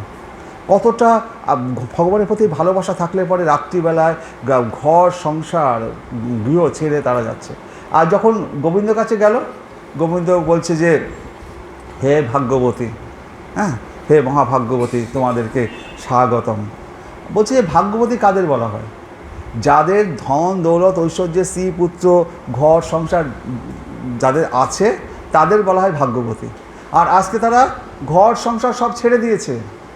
রাত্রিবেলায় শ্বশুরকে অর্ধেক খেতে দিয়েছিল, ওই খাওয়া ওই থালা বাটি ফেলে দিয়েছে, হ্যাঁ, দুধ দোয়াচ্ছিল ওই রকমই ফেলে রেখেছে, উনুনে দুধ জাল দিচ্ছিল ওই রকমই উনুনে জাল দিচ্ছে, ছেলেটা দুধ খাওয়াচ্ছে সেটাকে নামিয়ে রেখেছে। তারা ছুটছে গোবিন্দের কাছে। এই আর কি আছে, এই যে ঘর সংসার ছেড়ে যাচ্ছে, তারপরের দিন তাদেরকে এই ঘরে নেবে, সেটা কিন্তু তারা জানে যে আমাদেরকে কেউ ঘরে নেবে না, হ্যাঁ, তবু তারা ছুটে যাচ্ছে। এই রকমভাবে যদিও গোবিন্দের কৃপায় তারা সবাই ঘরে ফিরেছে, কিন্তু আবার তারা জানতেও পারেনি এই ইয়েরা, এই বৃন্দাবনবাসীরা, যে আমার বৌমা রাত্রিবেলায় গোবিন্দের সাথে মিলিত হতে গেছে। হ্যাঁ, তাদেরকে এমন ভগবান গোবিন্দ সব ভুলিয়ে দেয়। গোবিন্দর কাছে গেলে পরে কোনো ভয় ডর নেই, যারা গোবিন্দর বিরুদ্ধে থাকবে তাদেরকে সব ভুলিয়ে দেবে, তারা বুঝতেই পারবে না। বৌমা তো ঘরেই বসে আছে, কিন্তু বৌমা থেকে এক বৌমা চলে গেছে, আসল বৌমা চলে গেছে, একটা মাটির পুতুল বৌমা ঘরে বসে আছে। তারা ভাবছে যে বৌমা তো ঘরেই আছে, আমার বৌমা খুব ভালো, সে খুব সতী, সে কখনো কখনো ঘরের বাইরে যায় না, গোবিন্দ ডাকলেও যায় না। কিন্তু ওটা তো একটা মূর্তি পড়ে আছে, আসল গোপীতে চলে গেছে গোবিন্দের সাথে রাসবিলাস করতে। এবং সেখানে গিয়ে যখন গোবিন্দের কাছে গেছে, গোবিন্দ বলছে যে তোমরা তো ভাগ্যবতী, ঠিক আছে, কিন্তু এই রাত্রিবেলায় তোমরা এসছো কেন? বাঁশি বাজিয়ে নাম ধরে ডেকেছে, এই রাত্রিবেলায় তোমরা এসছো, নিশ্চয়ই সুন্দর চাঁদ উঠেছে, গাছে গাছে এত সুন্দর বৃন্দাবনে ফুল ফুটেছে, এগুলো দেখতে তোমাদের ভালোই লাগছে, এগুলো তো উপভোগ করা হলো। আর বাড়িতে সংসার ছেড়ে রাত্রিবেলা তো আসা ঠিক না, তোমরা তোমাদের ঘরে ফিরে যাও। গোপীদের বলছে তোমরা তোমাদের ঘরে ফিরে যাও। গোপীরা বলছে আচ্ছা, তো একজন প্রেমিক তার প্রেমিকাকে ডেকে নিয়ে এসছে, আর ডেকে নিয়ে এসে বলছে যে তোমরা ঘরে ফিরে যাও, এই রাত্রিবেলা অন্ধকার, এখানে বাঘ সিংহ আছে, আর ঘরের বধূদের এরকম রাত্রিবেলায় বাইরে এসে থাকা উচিত না, তোমরা ঘরে ফিরে যাও। প্রেমিক ডেকে নিয়ে এসে এইরকম সুন্দরী গোপী, গোপীরা আবার যে সে গোপী নয়, তাদের রূপ লাবণ্য শত শত লক্ষ্মী দেবীর থেকেও তারা সুন্দরী, তারা যে সে গোপী নয় যে সাধারণ একজন গোপী দেখতে, তাদের রূপ যৌবন সৌন্দর্য কোটি কোটি লক্ষ্মী দেবীর থেকেও তারা রূপবতী সুন্দরী। এবং তাদেরকে বলছে গোবিন্দ প্রেমিকাদের বলছে তোমরা এই রাত্রিবেলায় কেন আমার কাছে এসছো, তোমরা তোমাদের সংসার ধর্ম তোমাদের আগে, তোমরা সংসারে ফিরে যাও। তাহলে কত বড় অপমান। আর গোপীরা জানছে যে আমরা যদি এখন ঘরে ফিরে যাই তা আমাদের সংসারে আমাদের তো কেউ নেবে না, আমাদের শ্বশুরবাড়ির লোকেরা কেউ আর ঘরে তুলবে না, সুতরাং সংসারে আর ফিরে যাব না। যদি মৃত্যু আসেই তাহলে এখানেই গোবিন্দের সামনেই মরব। এবং তাদের চোখ দিয়ে জল পড়ছে, চোখের কাজলগুলো ভিজে চোখ মুখ কালি হয়ে গেছে, আর এই জলে সমস্ত গা বসন ভিজে যাচ্ছে, আর পায়ের বুড়ো আঙুল দিয়ে মাটিটাকে এরকম খুঁড়ছে, পায়ের বুড়ো আঙুল দিয়ে, আর ফুপিয়ে ফুপিয়ে কাঁদছে, কিন্তু বলতে পারছে না। তো গোবিন্দ বলছে আচ্ছা তোমরা তো কিছু বলছো না। গোবিন্দ আসলে পরীক্ষা করছে ওদের ভিতরের প্রেমটাকে বের করার জন্য। গোবিন্দর এটা লীলা। গোবিন্দ যে এইভাবে ওদেরকে অপমান করছে, আসলে ওদেরকে ভিতর থেকে মানে ঘা দিয়ে ওদের ভিতরের কথাগুলো বের করতে চায়। ওরা আমাকে কতটা ভালোবাসে আমি জানতে চাই। গোবিন্দর প্রেম মানে যে সে প্রেম নয়, ওরা গোবিন্দ সবসময় ওই ত্রিভঙ্গ মুরারি না, ও সোজা চলতে পারে না, সবসময় বেকার। ও সোজাভাবে বলবে না কখনো আমি তোমাকে ভালোবাসি, ও ঘা দিয়ে দিয়ে ভালোবাসার কথা বের করে নেবে। গোবিন্দ বলছে তোমরা যে পা দিয়ে বুড়ো আঙুলের চারা দিয়ে মাটি খুঁড়ছো, কী করবে এখানটা? মাটি খুঁড়ছো? বলছে হ্যাঁ গোবিন্দ, আমরা এখানে মাটি খুঁড়ছি, এখানে একটা বড় একটা পুকুর বানাবো, সেই পুকুরে ডুব দিয়ে মরবো, অথবা যমুনার জলে ডুব দিয়ে মরবো, কিন্তু আমরা কেউ ঘরে ফিরব না। আর তুমি যে বলছো যে আমরা যে ঘরে যাব, এই যদি আমরা শ্বশুরবাড়ি সংসার ধর্ম পালন করি, সংসার ধর্ম পালন করলে পরে কি পাবো? কাকে কী পাবো? বলছে কেন? তোমরা সংসার ধর্ম পালন করলে পরে স্বয়ং ভগবানকে পাবো। বলছে যে স্বয়ং ভগবান শ্রীকৃষ্ণ তো তুমি আমাদের সামনে দাঁড়িয়ে আছো, তোমাকে ছেড়ে ওই সংসার ধর্ম করতে যাবো কেন? ওই পুতুল খেলার সংসার ধর্ম, ওটা তো পুতুল খেলার সংসার ধর্ম। আর এই সংসার ধর্ম করে যদি গোবিন্দকেই পাওয়া যায়, সেই গোবিন্দ আমাদের সামনে দাঁড়িয়ে আছে, তো তাকে ছেড়ে কেন আমরা ওই খেলনা বাড়ি সংসার ধর্ম করতে যাব? তো বলছি যে গোপীরা বলছে, তখন গোবিন্দ দেখছে যে এদের সাথে পেরে ওঠা যাবে না। বলছে যে তো গোবিন্দ তখন হার মেনে নিচ্ছে, মানে এই গোপীরা কিন্তু যে সে গোপী নয়, এই 8-10 বছর 12 বছর 13 বছর 14 বছর এই ছোটো ছোটো গোপীরা, এটা তো বড় বড় ঋষি, বিরাট বিরাট ঋষি। তো বলছি যে দেখো, যে ধরো একটা গোপীরা বলছে দেখো যে কারোর স্বামী বিদেশে চাকরি করতে গিয়ে তখন সে বললো যে স্বামীর একটা ফটো বা মূর্তি দিয়েছে তার স্ত্রীকে, যে তুমি প্রতিদিন এই মূর্তিটাকে পুজো করবে, আমি যতদিন না আসছি। এবার স্বামী দীর্ঘ 1 মাস 6 মাস বাদে যখন এসে বাইরে দরজায় কড়া নাড়ছে, আর তখন সেই গোপী ওই স্বামীর মূর্তিটায় পুজো করছিল। তো এখন হে কৃষ্ণ তুমি বলো, ওই গোপীটা কি করবে? ওই যে মূর্তিটাকে পুজো করবে, না দরজা খুলে তার স্বামী এসছে তাকে ঘরে ডেকে নিয়ে আসবে? তো বলতে বলছে কেন? এখন তো মূর্তির দরকার নেই, তার স্বামী যখন এসে গেছে তখন দরজা খুলে আসল স্বামীকে ঘরে নিয়ে আসা দরকার নেই। তখন বলছে হে গোবিন্দ, আমাদের ঘরে সব ওই নকল স্বামী, এই পুতুল স্বামী, আসল স্বামী তো তুমি। তোমাকে যখন এখন পেয়ে গেছি, তখন কেন আমরা ওই নকল স্বামীর পিছনে পড়ে থাকবো, তাকে আমরা ধূপ ধুলো দেবো? এখন তো তুমি এসে গেছো, তাহলে তোমার কথায় তো তুমিই উত্তর দিয়ে দিলে। তোমাকে যখন পেয়ে গেছি, তাহলে পরে এই আমরা আর যাচ্ছি না। তাহলে বলছি যে আমরা আবার ফিরে আসি। তো কর্ম করলে বন্ধন, কেননা বন্ধনের কারণ হচ্ছে আসক্তি। তাহলে আমাদের সব রকম ফলাশক্তি, কোনো রকম আসক্তি, অভিলিষতা শূন্য কোনো রকম আসক্তি ছাড়া ভগবানকে ডাকতে হবে। কর্ম দ্বারা জীব বদ্ধ হয়, জ্ঞানের দ্বারা মুক্ত হয়। গীতায় আছে জ্ঞানাগ্নি সর্বকর্মাণি কুরুতে তথা, জ্ঞানরূপ অগ্নি সকল কর্মকেই ধ্বংস করে থাকে। তো জ্ঞানরূপ অগ্নি, জ্ঞানাগ্নি সর্বকর্মাণি কুরুতে তথা, এটা গীতায় আছে। তো জ্ঞানরূপ অগ্নি, আমাদের যদি জ্ঞান হয়, আমরা যদি বুঝি ভগবান শ্রীকৃষ্ণই আমাদের আরাধ্য বস্তু এবং ভগবান শ্রীকৃষ্ণ ছাড়া আর কোনো কিছু নেই, এই জ্ঞানটা যদি সম্পূর্ণরূপে হয়, তাহলে পরে তো আমাদের আর কোনো বন্ধন আমাদের আটকাতে পারবে না, আমরা কোনো কর্মবন্ধনে পড়ব না। তো এই জ্ঞানটা এখন আমি বললাম হ্যাঁ আমরা বুঝে গেছি জ্ঞানটা হচ্ছে এটাই, ভগবান শ্রীকৃষ্ণই আমাদের আরাধ্য বস্তু, কিন্তু মন্দিরের বাইরে চলে গেলাম, আবার ভুলে গেলাম। সেই জন্য প্রতিদিন মন্দিরে আসতে হবে, প্রতিদিন ভগবান গোবিন্দকে স্মরণ করতে হবে। হ্যাঁ, নইলে পরে তো আমাদের দোষ কি, আমরা মায়ের জগতে রয়েছি না, বাড়িতে গেলেই ঘর সংসারে বউ ছেলে মেয়ে পড়ে যাবে, এই বাজার করতে হবে, এই করতে হবে, ওই করতে হবে, রান্নাবান্না করতে হবে, এই কাজ ও কাজ, কিন্তু গোবিন্দকে ডাকার আর সময় হয় না। সবসময় আমরা বিভিন্নভাবে এই মায়ের জগতের বন্ধনে আবদ্ধ হয়ে পড়ি, যে কারণে সাধু সন্ন্যাসীরা ঘর সংসার ছেড়ে তারা বৃন্দাবনে চলে যায়, বড় বড় আশ্রমে চলে যায় ভগবানকে ডাকার জন্য। যদিও এই কলিযুগে সন্ন্যাস ধর্মটাকে সেইভাবে বলা হয়নি, বা মানে বারণ করা হয়েছে, কারণ এই কলিযুগে সন্ন্যাস ধর্মটা সেটাই হবে যদি আপনি ঘরে বসে এই বাধা বিঘ্নের মধ্যেও ভগবানকে ডাকতে পারেন, সেটা ওই সন্ন্যাসীদের থেকেও বেশি তপস্যা হবে। আপনার বাধা বিঘ্ন রয়েছে, বাড়ির বাজার করতে হবে, রান্না বান্না করতে হবে, কিন্তু আপনি গোবিন্দকে ভুলছেন না, তার মানে আপনাকে কত কঠোর তপস্যা করছেন আপনি। ওই বনে গিয়ে ঘর বউ ছেলেমেয়ে সব ছেড়ে বনে গিয়ে বসে ধ্যান করছে হরে কৃষ্ণ করে, সেখানে 10 বার করে ভাবছে বাড়িতে ছেলেটা বড় হয়ে গেল, মেয়েটার কি বিয়ে হলো কিনা দেখতেও পেলাম না, মনের মধ্যে তো ঘর সংসার রয়েছে, তো বনে গিয়েও শান্তি নেই। বরং শান্তি বেশি, ভগবানকে জপ তপস্যা করা যাবে। আমরা ঘরে থাকবো, ঘরটাকেই মন্দির বানিয়ে ফেলবো, ঘরটাকেই বন বানিয়ে ফেলবো, ঘর সংসারের সমস্ত কর্ম করব, কিন্তু গোবিন্দকে আমরা ভুলবো না। সন্ধ্যা লাগলেই লুকিয়ে হোক, ছল করে হোক, গোবিন্দর সাথে গোপীরা যেমন মিলতে যেত, মানে মিলতে যেত, ঠিক সেরকম মন্দিরে চলে আসবেন। এখানে গোবিন্দের সামনে মায়া প্রবেশ করতে পারে না। মায়া হয় অন্ধকার, গোবিন্দের পিছনে মায়া থাকে, গোবিন্দের সামনে মায়া থাকে না। তো গোবিন্দের সামনে যখনই চলে আসলেন, আপনাদের এখন কেউ কোনো মায়া আপনাদেরকে ছুঁতে পারবে না বা প্রবেশ করতে পারবে না। এই দৃশ্যমান পৃথিবী মৃত্যু দ্বারা কবলিত। মৃত্যুর অধিপতি হচ্ছে যম বা অগ্নিস্বরূপ। এই তত্ত্ব ঋগ্বেদ হইতে জানা যায়। পার্থিব মনুষ্য স্বীয় কর্মফলে জড়িত হয়ে কর্মফল ভোগ হেতু এই জমাধিকৃত পৃথিবীর বেষ্টনী ভগবানের কৃপা ব্যতীত ভেদ করিতে পারে না। সেই কারণে ভগবান শ্রীকৃষ্ণের অপ্রাকৃত নাম, রূপ ইত্যাদি শ্রবণ এবং কীর্তনের দ্বারাই কেবল মানুষ এই অন্তহীন দুঃখ দুর্দশাপূর্ণ পরিস্থিতি হইতে মুক্ত হইতে পারে। তাহলে কি বলছে, এই পৃথিবী মৃত্যু দ্বারা কবলিত।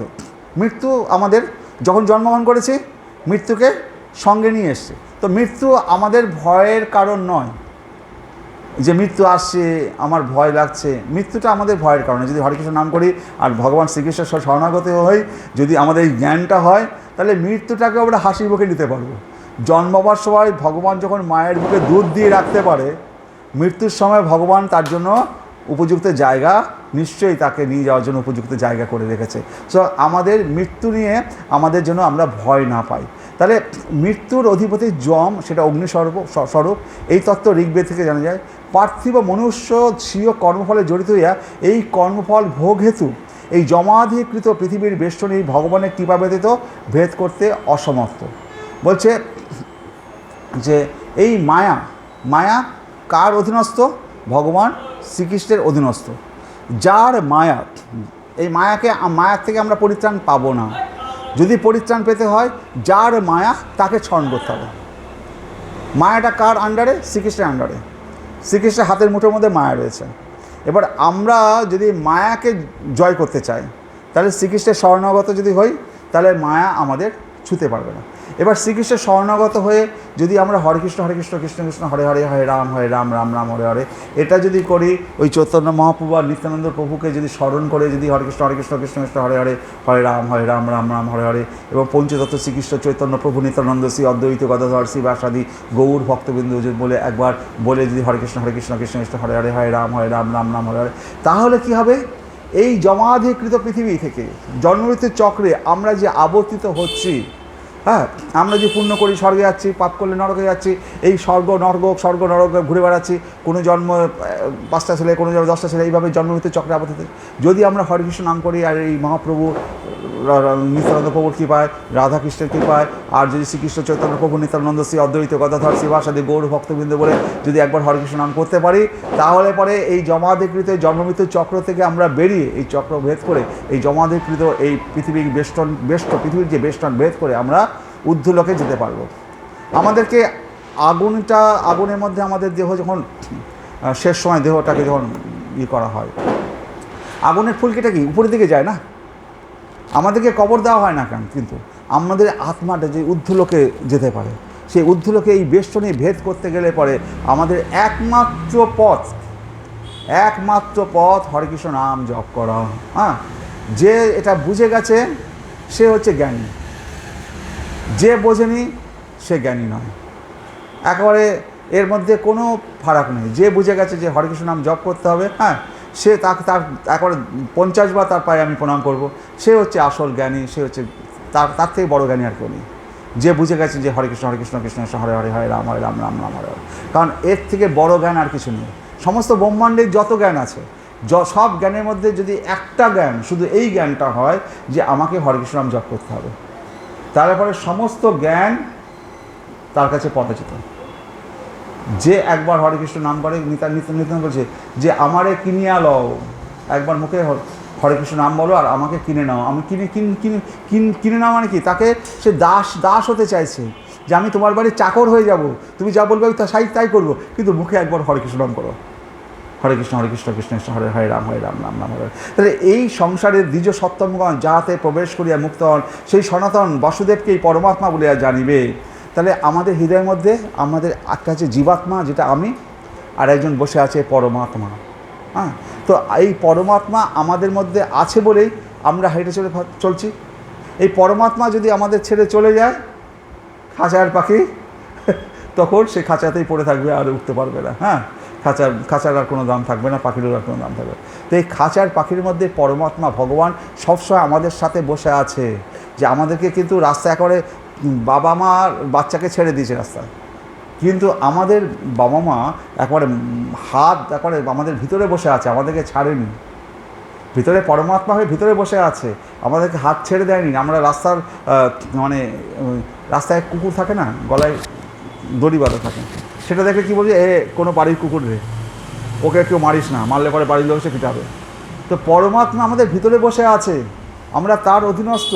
আমাদের গলায় একবারে বেল্ট লাগানো আছে। ভগবানের যদি আমরা একটু কপালে তিলক করি, ভগবানের দাস হই, তারপরে আমাদের গলায় বেল্ট লাগানো আছে। আমরা যে সে বাড়ির কুকুর নই, আমরা ভগবানের কুকুর। হ্যাঁ, তো আমাদেরকে কেউ ছুতে পারবে না। তো আমাদের ভগবানের কুকুর হতে হবে। তো কুকুর শব্দটা নিয়ে আপনারা ভাববেন না যে কুকুর শব্দটা ব্যবহার করছে। সত্যি করে ভগবানের যদি কুকুর হতে পারি, সবচেয়ে বড় ভাগ্যবান আমরা। হ্যাঁ, ওই বেল্ট লাগানো ভগবানের কুকুর, আমাদেরকে দিকে কেউ মানে তাকাতেও পারবে না। কারণ কি, কিছু করলে পরে ওর বাড়ির মালিক ছুটে আসবে, এই কার কুকুরকে কিছু বলছিস, এটা আমার বাড়ির কুকুর। কিন্তু রাস্তার কুকুর সবাই ইট মারছে, কেউ খেতে দিচ্ছে, কেউ দিচ্ছে না, তার কোনো জাত নেই। কিন্তু আমাদের জাত আছে, আমাদের পিতা আছে সঙ্গে, আমাদের পরমাত্মা আমাদের হৃদয়ের মধ্যে বসে আছে, সে সব কিছু দেখছে। তাহলে তিনি নির্গুণ অথচ গুণভোগী এবং গুণস্রষ্টা হইয়াও গুণাধিক। ইনি বেদসমূহের আশ্রয়, শ্রীমান তপস্যার নিধি, ইনি সাংখ্য, ইনি যোগ, ইনি ব্রহ্ম, ইনি ঐশ্বর্য সমন্বিত এবং সর্বভূতের আবাস। এই নিমিত্ত বাসুদেব নামে অভিহিত। এই গুণবর্জিত অথচ কার্যবশত গুণগণের সহিত সংযুক্ত হইয়া থাকেন। দৈবাসুর সংগ্রামে, দেবতাদের সাথে যশুরী যখন সংগ্রাম হয়েছিল, তখন দেবতারা বিজয় লাভ করেছে। যেমন পবনদেব, অগ্নিদেব, এই সমস্ত দেবতা আছে। তো দেবতাদের যখন অসুরদের যুদ্ধ হলো, দেবতারা বিজয় লাভ করেছে, ভাবছে যে আমরাই জয় লাভ করেছি। দেবতারা কি ভাবছে, কি আমরা যুদ্ধ করলাম, অসুরদের পরাজিত করলাম, আমরাই জয় লাভ করেছি। দেবতাদের খুব অহংকার। তখন মা দুর্গা বললেন যে দেখো, যে বলছে যে দেবতাদের জন্য দৈবাসুর সংগ্রামে ব্রহ্মই দেবতাদিগের জন্য বিজয় করলেন। সেই ব্রহ্মেরই বিজয়বশত দেবতারা মহিমান্বিত হলেন, কিন্তু তাহারা মনে করিলেন এই বিজয় আমাদেরই, এই মহিমা আমাদেরই। তখন উমা বললেন, ইনি ব্রহ্মেরই এই বিজয়ে তোমরা আপনাদিগকে মহিমান্বিত মনে করিয়াছ। সুতরাং জীবের চেষ্টার ফলস্বরূপ যে সিদ্ধি বা অসিদ্ধি দেখিতে পাওয়া যায়, তাহার একমাত্র কারণ ব্রহ্মই, জীবের চেষ্টা নয়। এখানে ঘটনা হচ্ছে কি, দেবতাদের সাথে অসুরদের যুদ্ধ হলো, যুদ্ধে দেবতারা যুদ্ধে জয়লাভ করলো, আর দেবতারা ভাবছে যে আমরা যুদ্ধে জয়লাভ করেছি, আমরা বিরাট বড় বড় বীর, এই যুদ্ধের জন্য আমরাই বিজয়ী, আমরা মহিমান্বিত। তখন উমা বলল যে তোমাদের দ্বারাই জয় হয়নি, এই ব্রহ্মই তোমাদেরকে জয় করিয়েছে। তখন একটা পাতা, একটা গাছের পাতা, ছোট্ট পাতাকে বলল যে এই পাতাটাকে তুমি ফুদি উড়াও। তো পবনদেব পাতাটাকে ফুদি উড়াতে পারলো না। আগুনকে বললো তুমি এই পাতাটাকে আগুনে পোড়াও। তো আগুনে পোড়াতে পারলো না। তো তোমাদের তাহলে শক্তিটা কোথায়? তোমরা একটা পাতাকে পোড়াতে পারছো না, একটা পাতাকে উড়াতে পারছো না, তোমরা বলছো দৈবাসুর যুদ্ধে তোমরা বিজয় হয়েছো। তো সব কিছু ব্রহ্মই করছেন, তোমরা করছো না। এখানে একটা ঘটনা আছে, সেটা হচ্ছে কি, তো সেটা হচ্ছে একবার ব্যাসদেবের শিষ্য ছিল জৈমিনী। তো জৈমিনী একদিন ব্যাসদেবকে বলল যে দেখুন, আমি পৌরুষত্বকে আমি মানি। পৌরুষত্ব বলতে কী বোঝে? আমি বিরাট করে জপ তপস্যা করব।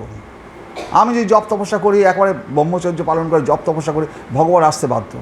পৌরুষত্বের আমার পৌরুষত্বের দ্বারা আমি ভগবানের ভজনা করবো, ভগবানকে ডেকে নিয়ে আসবো আমার ক্ষমতার দৌড়ে, পৌরুষত্ব যারা।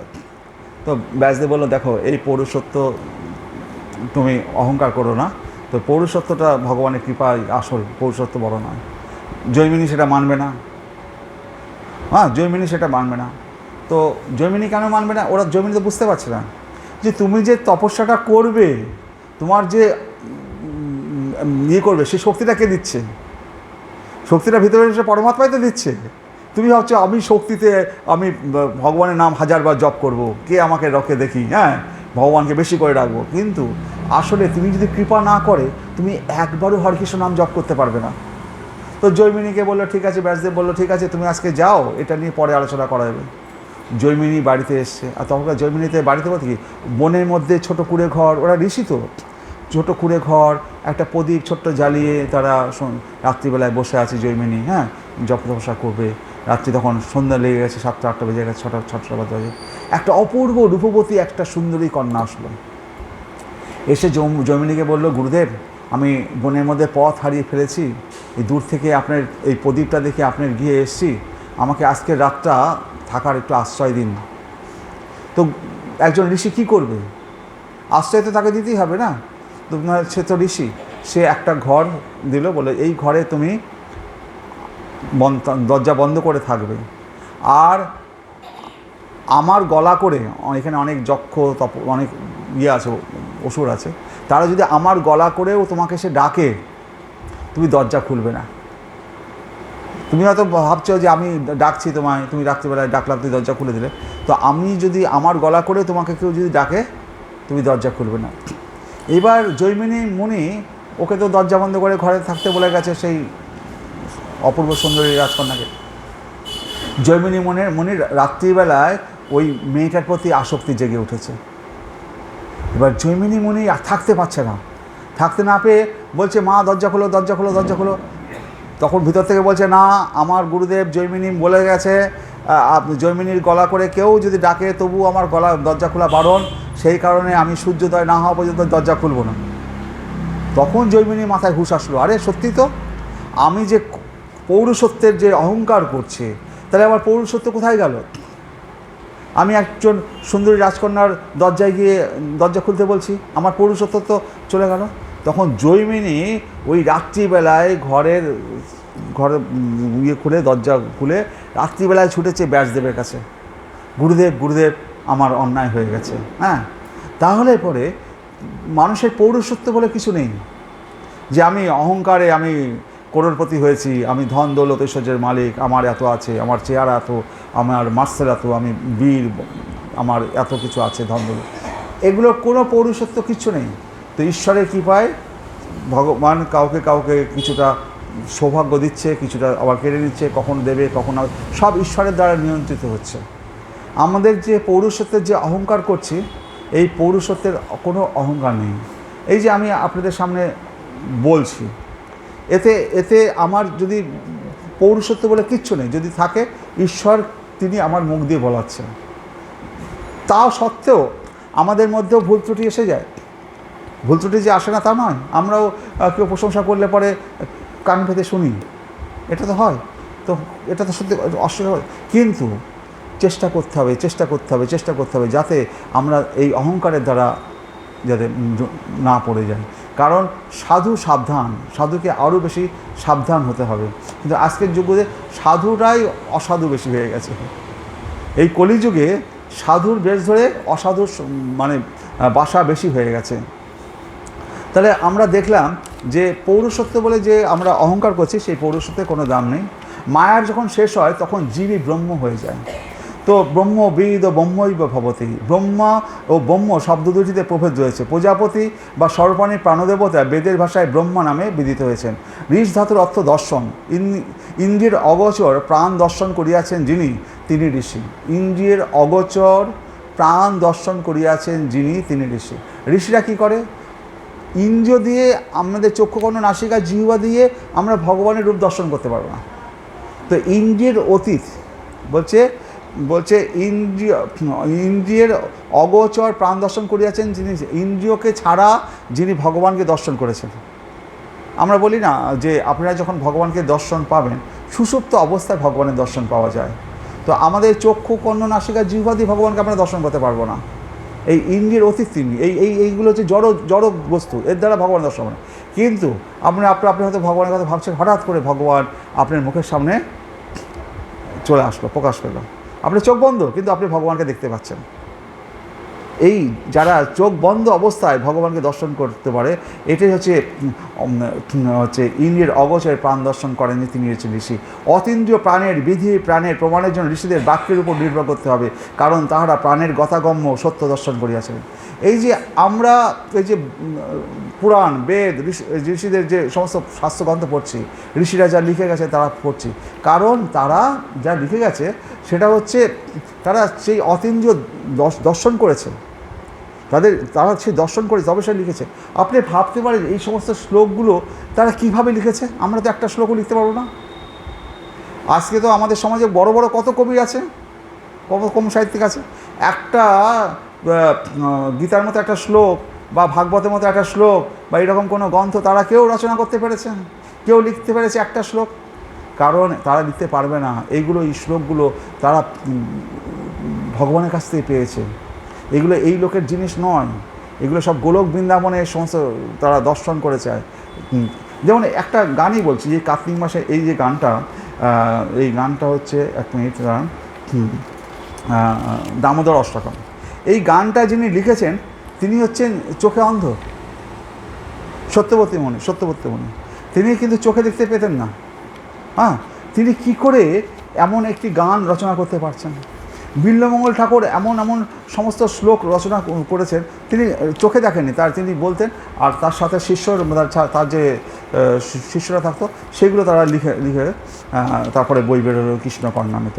তো তারা কিন্তু তাদের তো চোখ ছিল না। একদিন আমাদের বাঁকে বিহারীর একজন সন্ন্যাসী ছিলেন, তিনি প্রায়ই বলতেন আজকে অন্ধ, সে সামনে গিয়ে ভগবানের দর্শন করতেন আর বলে আজকে ভগবান আজকে হলুদ পোশাক পরে কী সুন্দর লাগছে। সবাই ভাবতো হয়তো কেউ কাছ থেকে বলেছে যে হলুদ পোশাক পরেছে, হ্যাঁ তাই ও হয়তো শুনেছে সেই জন্য হলুদ পোশাক বলছে, কারণ ও চোখে অন্ধ, ও দেখছে কী করে। তো সেদিনকে ওকে পরীক্ষা করার জন্য ভগবানকে কোনো পোশাক পরায়নি, একটা নেংটি পরিয়ে রেখেছে, আর ওকে নিয়ে গেছে দেখি আজকে ও কী বলে। তো ও তখন বলছে যে আজকে ভগবান নেংটি পরে ভালোই লাগছে তোমার আজকে।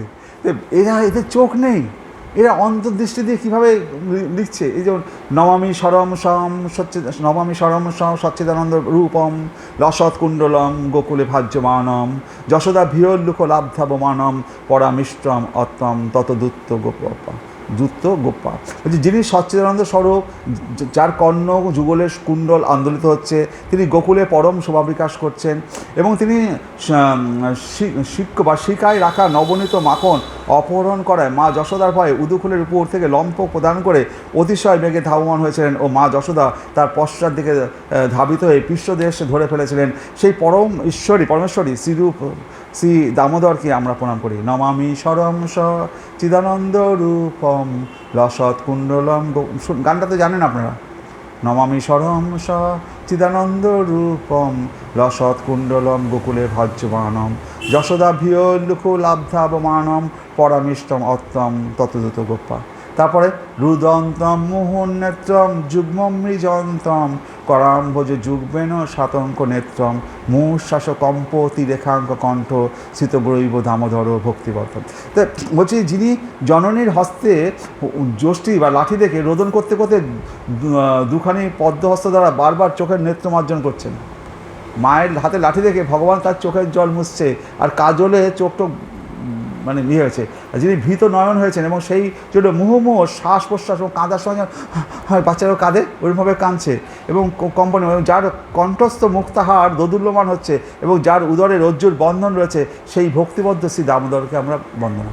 তাহলে ভগবান যিনি, যার ভয়ে জম থেকে শুরু করে সমস্ত ভয় পালায়, আর আজকে যশোদার হাতে লাঠি দেখে সেই ভগবান ভয়ে ভীত হচ্ছে, সে রুদন্তম সে কাঁদছে। তাহলে এইরকম ধরনের শ্লোক রচনা করছে একজন সত্যব্রত মণি, যে চোখে অন্ধ, চোখে দেখতে পারে। তা আজকের যুগে এত বড় বড় কবি পণ্ডিত রয়েছে, কেউ একটা এরকম লিখতে পারবে? এটা আমি দুটো শ্লোক পড়লাম, এরকম 8খানা শ্লোক আছে। এই দামোদর মাসে এটা পাঠ করতে হয়। তাহলে অতীন্দ্র প্রাণের বিধি প্রাণের প্রমাণের জন্য ঋষিদের বাক্যের উপর নির্ভর করতে হবে। তাহলে আমাদের এই ঋষিরা যা লিখে গেছে তাদের তাদের বইগুলো পড়তে হবে, তাদের কথা মানতে হবে, কারণ তাহারা প্রাণের গতাগম্য সত্য দর্শন করিয়াছেন। জগতের উৎপত্তি, স্থিতি, লয় দর্শন শাস্ত্রের বিচার্য হলেও জ্যোতির্বিজ্ঞানের উপরও অনুসন্দেহ। পৃথিবী এবং সৌরবিশ্বের অন্যান্য গ্রহগণ এখন যেমন আছে, সুদূর অতীতে তেমন অবস্থায় ছিল না, বহুকাল পরেও এখনকার মতো থাকিবে না। নক্ষত্র প্রাণের আধার, এ সত্যের গভীরতা ঋগ্বেদে যেমন গৃহীত, তেমনি বিজ্ঞানের বাস্তব তথ্য বিবৃত। মৃত্যু শব্দের মূলে আছে মৃ ধাতু। মৃ ধাতুর অর্থ হচ্ছে ভাস্বর বা উজ্জ্বল। মৃত্যু বা যম জীবের প্রাণ ভাস্বর করেন। মৃত্যু কবলিত হইয়া নর ভূলোক হইতে ভুবনলোকে উত্তীর্ণ হইয়া থাকে। রামায়ণের ভরণী নক্ষত্রের চরিত্র কারকতার পরিচয় বহন করিয়া থাকে। যমের নামান্তর ধর্ম। ভরত ন্যায় ধর্ম অনুসারে অনাশলব্ধ অযোধ্যা রাজ্য ত্যাগ করিয়া রামের ন্যায়রূপে চতুর্দশ ভুবন রাজ্য পালন করিয়াছিল। তাহলে আমরা মৃত্যুকে ভয় পাবো না। মৃত্যুর দ্বারা কি করব? আমরা এই নরলোক থেকে ঊর্ধ্বলোকে আমরা গতাগম্য করব। ওটা তো আমাদের ভালো জায়গা, সেটা তো যাওয়ার একটা রাস্তা। আমরা অথচ অজ্ঞানতার কারণে আমাদের মৃত্যু হবে, ওরে বাবারে, হ্যাঁ, এত ভয় পাই। হ্যাঁ, সুতরাং হাসি মুখে গোবিন্দকে ডাকবো, মুকুন্দকে ডাকবো, আর হরে কৃষ্ণ বলতে বলতে একেবারে আমরা ভগবত ধামে যাব। এই বিশ্বাস নিয়ে আমাদের চলতে হবে যে আমরা কৃষ্ণকে ডাকি, আমরা কোনো কিছু আমরা চিন্তা করব না। কৃষ্ণ ছাড়া আমরা কিছু বুঝবো না, কৃষ্ণ ছাড়া খাবো না, কৃষ্ণ ছাড়া ঘুমাবো না।